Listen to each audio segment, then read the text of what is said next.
नमस्कार knocking-news.com में आपका स्वागत है। मैं हूं गिरिजेश वशिष्ठ। कर्नाटक चुनाव के नतीजे आने के बाद बहुत सारे तरह तरह के चिंतन चल रहे हैं और ये जो अक्सर कमेंट में कई जगहों पे एक मुहावरा है, व्हाट्सएप ग्रुप्स में भी जब कुछ समझ में नहीं आता तो कुछ लोग एक लाइन लिख देते हैं, जीतेगा तो मोदी ही। कर्नाटक चुनाव में हार के बाद आप लोगों को लगता होगा कि देखो मोदी भी हार गया, लेकिन आज हम समझेंगे क्या सचमुच मोदी जी कर्नाटक चुनाव में हार गए हैं। हम समझेंगे क्या मोदी जी अजेय हैं। हम समझेंगे क्या जीतेगा तो मोदी ही है। हम समझेंगे क्या मोदी जी को कोई हरा नहीं सकता। आज बहुत सारे आंकड़ों को रखकर बात करेंगे। कहीं मत जाइए, चैनल को सब्सक्राइब कर लीजिए, मैं अभी हाजिर होता हूं।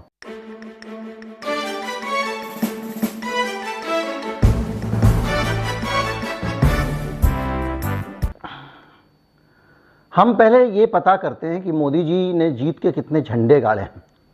और जब तक आप ये नहीं जानेंगे कि लगातार जीतते जा रहे हैं मोदी जी, तब तक आपको ये पता ही नहीं चलेगा कि वो जीतेगा तो मोदी जी सही है या मोदी जी अब जीत ही नहीं पा रहे हैं वाली स्थिति सही है। कुछ 15-20 राज्यों की लिस्ट है।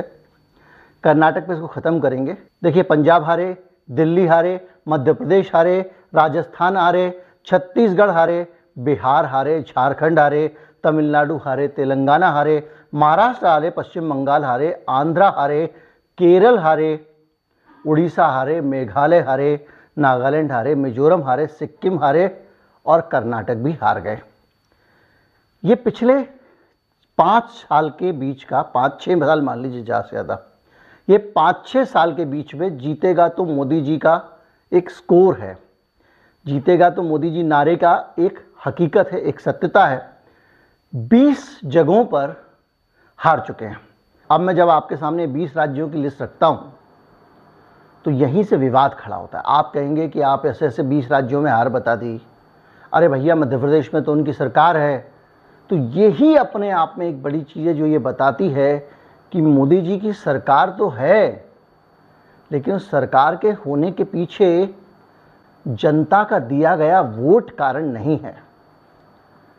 कहीं ऑपरेशन कमल कारण है, कहीं कोई उठापटक कारण है, कहीं कोई जोड़ तोड़ कारण है। आप कहेंगे आंकड़े लाइए, तो आपको बताता हूँ।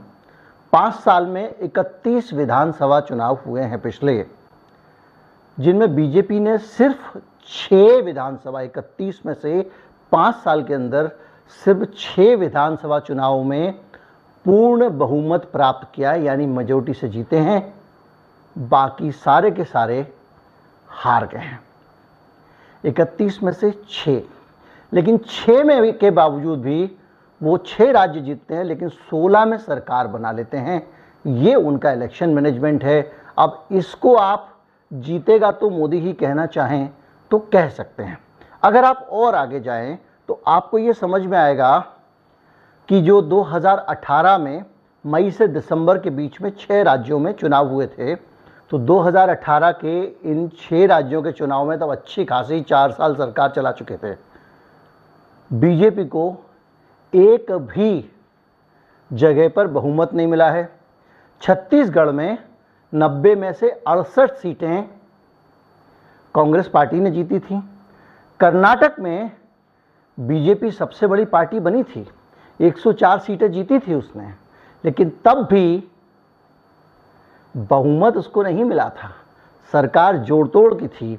मिजोरम में मिजो नेशनल फ्रंट 40 में से 26 सीटें लाई थी। बीजेपी का कहीं नामो निशान नहीं था।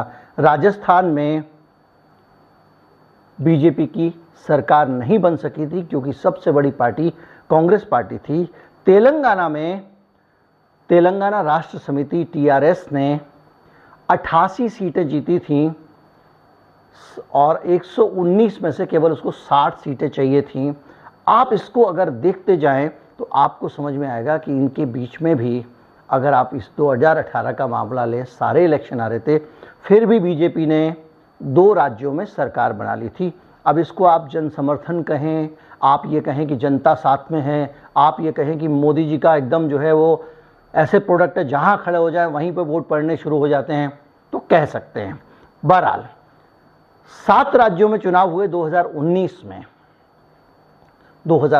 में, उसमें सिर्फ एक में बीजेपी को बहुमत मिलता है। युवजन श्रमिक रायथू कांग्रेस पार्टी आंध्रा में 175 सीटों की विधानसभा में 151 सीट जीतती है, जबकि उसको सिर्फ 88 सीट की ज़रूरत होती है। बीजेपी ये चुनाव हार जाती है। अरुणाचल प्रदेश में बीजेपी ने एक बहुमत हासिल किया था, इसमें कोई शक नहीं है। हरियाणा में भी 90 सीटों में से बीजेपी को 40 सीटें ही मिली थीं। 45 और 46 सीटें चाहिए थीं सरकार बनाने के लिए, जो उसको नहीं मिली। झारखंड में झारखंड मुक्ति मोर्चा सबसे बड़ी पार्टी बनी थी। 81 सीटों में से 30 उसने जीती थी। महाराष्ट्र में बीजेपी को कुल 288 में से 105 सीट ही मिली हैं। ओडिशा में 147 सीटों में से 112 सीटें बीजू जनता दल ले आया था, बीजेपी यहाँ भी नहीं जीती थी। सिक्किम में सिक्किम क्रांतिकारी मोर्चा ने 32 में से 17 सीटें जीती थीं। बीजेपी ने इन राज्यों में भी 3 में सरकार बना ली, जबकि एक में ही उसका पूर्ण बहुमत था। इससे पता लगता है कि, और बाद में तो शिंदे गुट की बगावत करा के और शिवसेना की सरकार भी इन्होंने अपनी ही बना ली। तो इन सारी चीज़ों से ये साफ पता लगता है कि भारतीय जनता पार्टी के मोदी जी एकमात्र नायक अगर समझे जा रहे हैं कि वो चले जाएंगे और उनके नाम से चुनाव जीत जाती भारतीय जनता पार्टी, तो ये एक मिथ है जो सोशल मीडिया के ज़रिए, व्हाट्सएप के ज़रिए, जीतेगा तो मोदी ही जैसे स्लोगन्स के ज़रिए खड़ा किया गया है। ज़मीन पर ऐसा नहीं है। तो कर्नाटक में अगर मोदी जी हारे हैं तो मोदी जी कर्नाटक में हारे तो कोई गज़ब नहीं हो गया, हारते ही रहते हैं, हारना उनके फितरत में है। वो एक ऐसे विजेता हैं जो विश्व विजेता माने जाते हैं और लगातार हारते रहते हैं। अगर आप 2020 में आ जाएं, 2 राज्यों में चुनाव हुआ था। दिल्ली में 70 में से 62 सीटें आई थीं आम आदमी पार्टी की, बुरी तरह हारी थी बीजेपी। बिहार में 243 सीटों की विधानसभा है, 122 चाहिए थी, वहाँ पर भी मोदी जी चुनाव नहीं जीत पाए। अब आप मुझे बताइए, इतने सारे चुनाव हारते आ रहे हैं लगातार। 2021 में असम में 126 में से सिर्फ 60 सीटें भारतीय जनता पार्टी के पास थीं।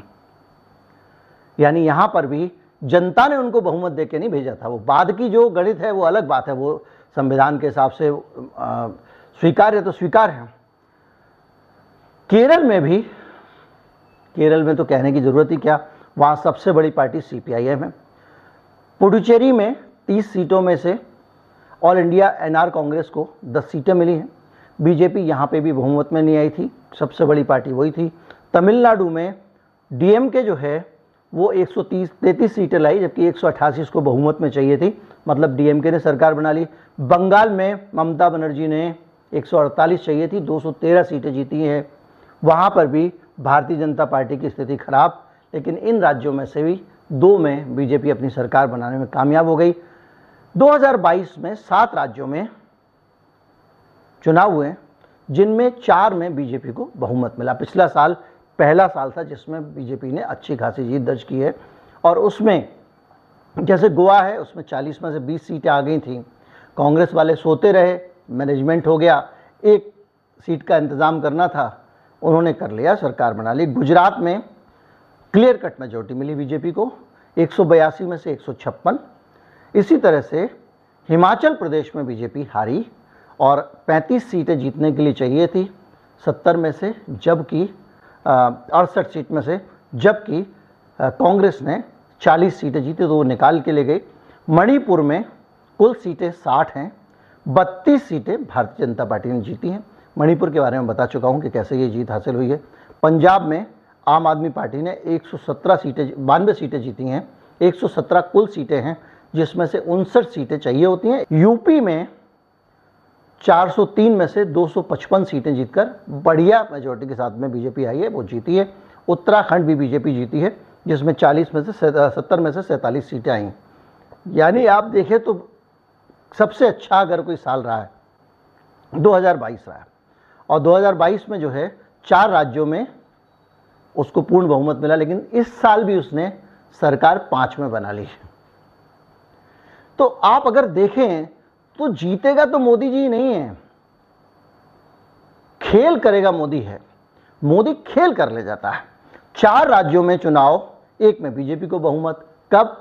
2023 में त्रिपुरा में बीजेपी को बहुमत मिला, लेकिन नागालैंड में नहीं मिला। 60 में से 25 सीटें एनडीपीपी जीत के ले गई। मेघालय में एनपीपी को बहुमत मिला। कर्नाटक में सबसे ज़्यादा सीटें कांग्रेस पार्टी ने जीती हैं, आपको पता ही है। अब आप अंदाज़ा लगाइए कि मैं आपको पहले शुरू में ही 20-22 राज्यों की लिस्ट गिना चुका हूँ, और अगर सारा का सारा देखें तो बीजेपी के पास में जनाधार और जनता का रिस्पांस और हिंदुत्व, ये सारी चीज़ें जो है ना, ये सिर्फ मीडिया हेडलाइन मैनेजमेंट तो है, लेकिन ग्राउंड पे इनको कितना वोट मिल रहा है ये देख सकते हैं।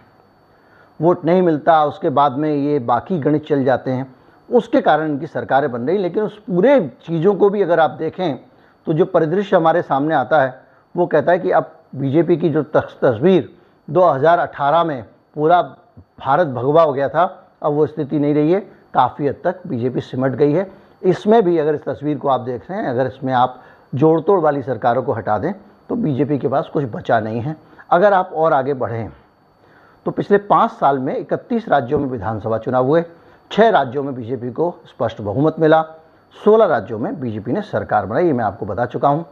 बहुत सारी जगहों पे दूसरी पार्टियों में तोड़फोड़ की गई। मध्य प्रदेश में ज्योतिरादित्य सिंधिया के नेतृत्व में लोगों को तोड़ लिया गया, सरकार बन गई। कर्नाटक में जेडीएस के 12 विधायकों को तोड़ा गया, सरकार बना ली। महाराष्ट्र में एकनाथ शिंदे 56 में से 40 लेके चले गए, सरकार बना ली। हरियाणा में भी उनको 6 विधायक कम पड़े थे, जिसमें उनको ओम प्रकाश चौटाला, जो चौटाला जी कभी बीजेपी के लिए भ्रष्टाचार के प्रतीक होते थे, उनकी पार्टी से समर्थन उन्होंने लिया। बिहार में नीतीश के साथ मिलकर उन्होंने सरकार बनाई थी। पुडुचेरी में भी एआईएनआरसी के साथ सरकार बनाई थी, सारा आपकी जानकारी में है। गोवा में निर्दलीय विधायकों को उन्होंने तोड़ लिया था, उससे सरकार बना ली थी। इसी तरह से वो मिजोरम में मिलकर सरकार बना चुके हैं, मेघालय में बना चुके हैं, त्रिपुरा में बना चुके हैं। ये उनका एक रिपोर्ट कार्ड आपके सामने है।